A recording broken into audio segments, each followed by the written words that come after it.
Um, after a year of disruption, America is set to choose a path ahead. After a year of deep disruption, um, America is poised for America is poised for a presidential election that renders a verdict on the nation's role in the world and the direction of its economy, on its willingness to contain an escalating pandemic, and its ability to confront systemic racial inequality. The two men that are on the ballot, 45 and Democrat Joe Biden, offer more than just different solutions for the country's most pressing problems. The choice before voters is a referendum on the role of the presidency itself and a test of the sturdiness of democracy. Um, with the squatter challenging the legitimacy of the outcome even before election day, and law enforcement agencies brace for the possibility of civil unrest.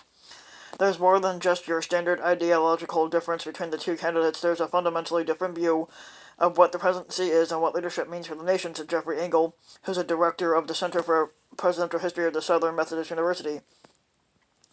Voters appear to recognize the moment more than 91 million people have already cast their ballots, shattering records for early voting. A 45 victory would deepen the anti-establishment, inward-facing approach to the nation's challenges that he has ushered in over the past 4 years, an approach enthusiastically embraced by the squatters, sycophants, and loathed by his critics. The courts, which had been stacked with the generation of conservative jurors during 45's tenure, would veer further to the right.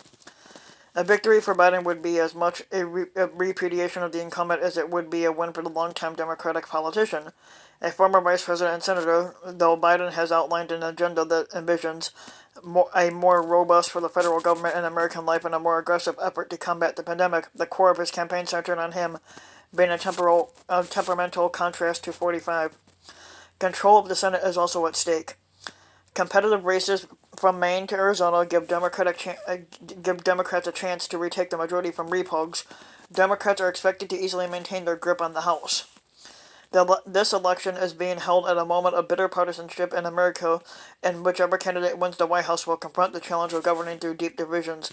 If anything, the campaign has clarified how stratified the U.S. has become, with 45's base of sycophants coming from overwhelmingly white voters at lower income and education levels. That means they're talking about third grade people, because most of the people that support Trump never passed the third grade anyway.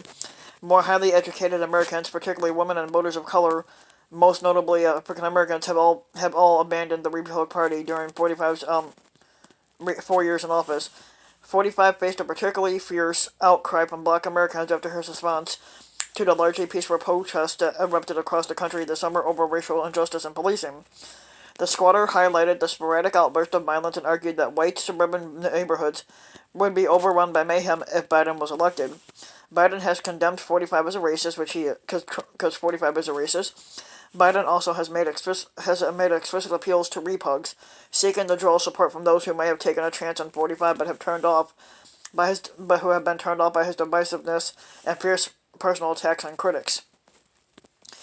The Democratic nominee has proved to be an alluring, what they call, alternative to some of those voters, given his more moderate record and campaign, what they call, agenda, and his more traditional approach to foreign policy, including U.S. engagement in the kinds of multilateral institutions such as NATO that 45 is flirted with abandoning. Dan Geeson, who's 56, of Minneapolis, said he was a conservative voter before 45 became the Repug nominee 4 years ago, leading him to vote for a third-party candidate, Eben McMullen. Last week, Geeson was waiting in line to cast his vote early for Biden. I think we can deal with partisan differences when our institutions and our norms are in place, but I think that those are being seriously eroded under 45, he said.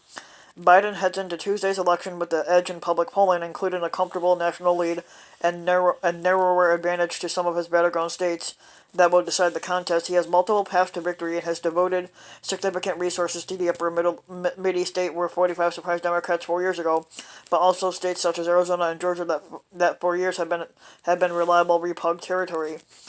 Though the Democrats are wary of overconfidence given 45's upset victory in 2016, party leaders see significant difference in this year's election. Biden is viewed more favorably by voters than Hillary Clinton was 4 years ago, and the pandemic, which has upended nearly every aspect of American life, saddled 45.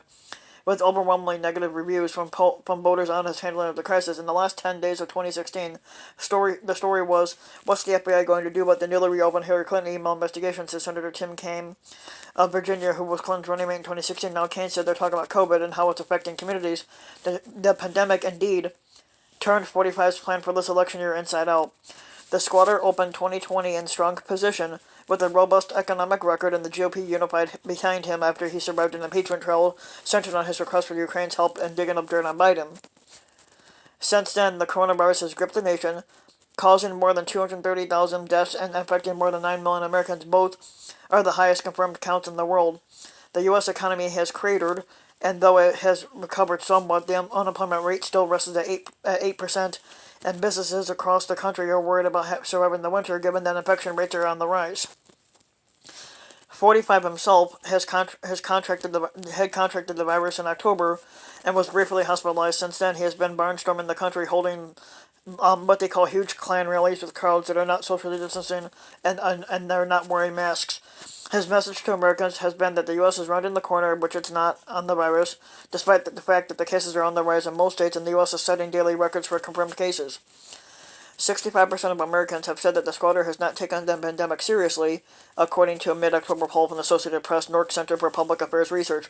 Despite the pandemic's toll on his political fortunes, 45's campaign is banking on strategy similar to 2016. Advisors contend that 45 will draw new voters who haven't participated in politics previously or in some time. His campaign is also banking on some voters ultimately looking beyond their personal qualms with the squatter to back his policies. That was the case for Tom Redford, 79, who cast his ballot for 45 on Thursday outside of Richmond, Virginia. Big mistake.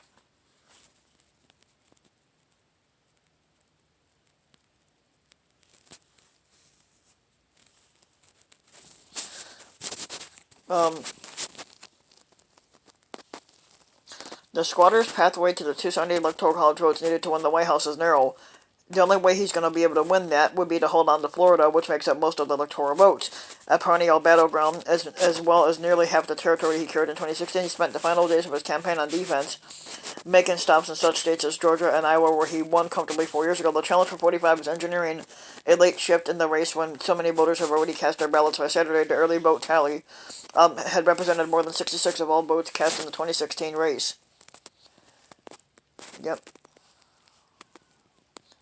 So if you like the video, give the video a like and subscribe to my channel, Randman Mike, and also hit the notification bell so that you'll be notified when a new video comes out, and thanks for listening.